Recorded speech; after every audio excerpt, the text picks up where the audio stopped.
So recently I got Isekai'd into the top 8 of a Weiss Wars tournament.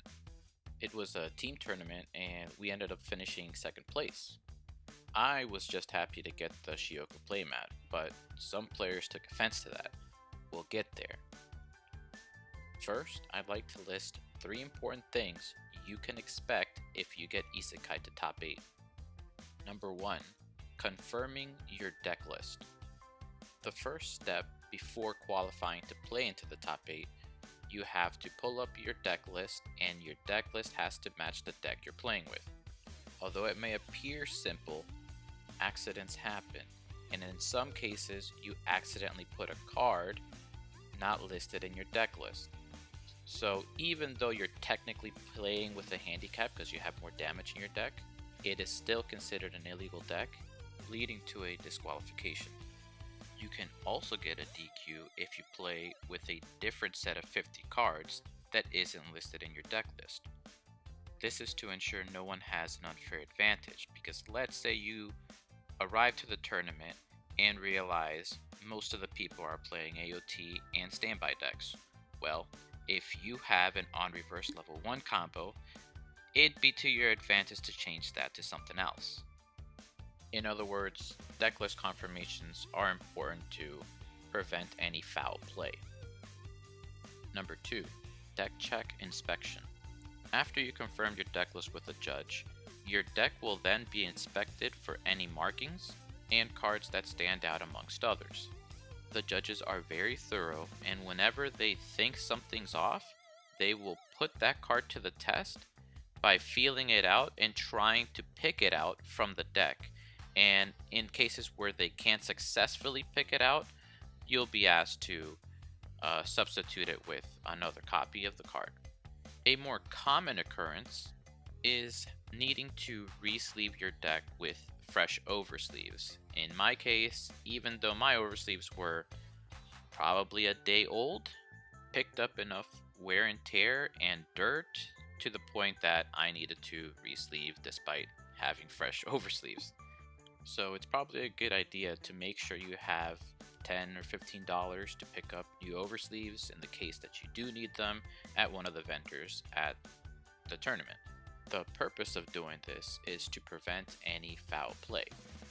After you pass deck check, you're granted a small break as long as you leave your deck behind on the table with a judge there watching it. Number 3. Expect a judge to watch your every move. So once you're finally ready to start playing in top 8, expect the judge to stand right behind you watching your game. Although this is kind of common sense, it's something that I feel like needs to be brought up because they will get into your personal space. They will be like right next to you. So if you're sensitive to that kind of stuff, just prepare yourself mentally for it. It can definitely add to the level of stress. They are simply doing their job and ensuring that there is no foul play. Now, with all that in mind, I have been recently called out for suspected foul play. Not by my opponents, but by their friends. They made a video about it and harassed me on Twitter. Originally, I didn't even know, where it was coming from because all you really see is a username.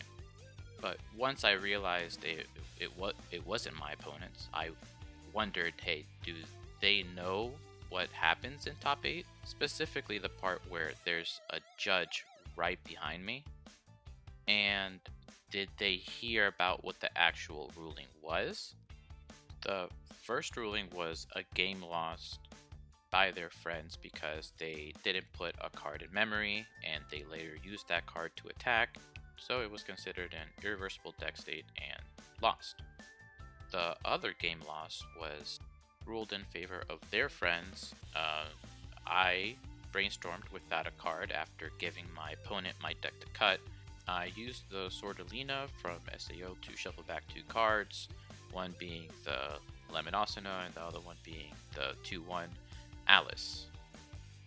After that, I give my deck to my opponent. They can reshuffle or cut. It's up to them.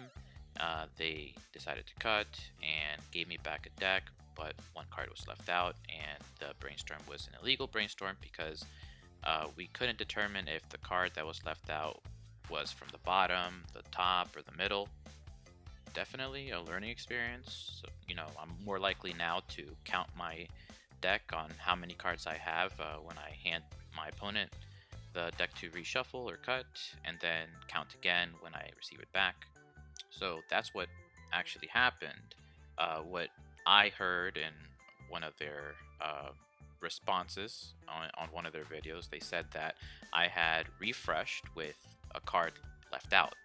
That is not true, never happened, which makes me wonder, let's say for example, I mean, this is negative press for the company, but let's say for example it gets to a Bushiroad staff and they release a statement on the official rulings, and if the ruling is what I have listed or what I have said in this video, then is it just okay to say, hey, whoops, my bad, I didn't know? It's a slippery slope. What about the social media stuff? What about the conversations in Discord? We're already a small game, and this sort of stuff doesn't exactly make it any more appealing. Our team name for the tournament was 4-man locals because our locals is 4 to 5 people.